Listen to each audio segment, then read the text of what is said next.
Time for a conversation now that we call Confronting Hate. The White Power rally in Virginia has raised some serious questions. How far has America really come? And it's promised to be a nation where all people are treated as equals.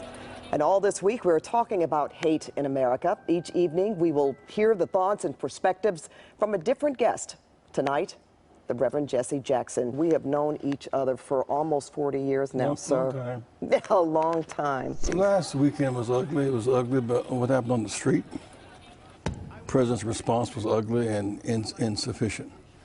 But there's an element that's driven by ignorance and hatred and fear and violence. Virginia was all about the Confederate flag and the Confederate statues.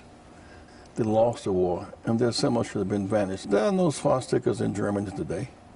There are no Hitler statues in Germany today, because you heal the wounds of war. They maybe should be in the museum, but not to be honored and revered as if somehow it's a part of our great heritage. It's a part of hate and hurt, and we need healing and hope.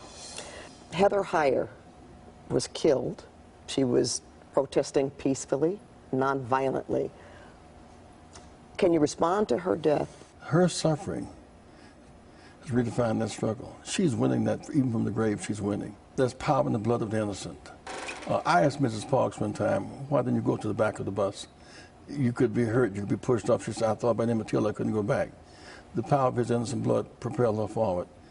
Do you think from the rally in Boston over the weekend, where there were hundreds of people that showed up with the Nazi slogans and the KKK signs, but they were surrounded by thousands of counter-protesters, that seemed to work? Overwhelmingly, most Americans are against white race supremacy and against neo-Nazism, against the KKK. I refuse to let hate alter my quest for peace and for hope. And what is the path forward, Reverend Jackson? A path to citizenship will build walls and not bridges. The way forward is to go forward by hope and not backwards by fear. And we've learned to survive apart, Pat. We must now learn to live together. We win by inclusion. We lose by exclusion. Thank you so much. I'm going to write some of that down. Oh, shucks. Reverend Jesse Jackson. More guests all week right here at 5 o'clock as we talk even more about confronting hate.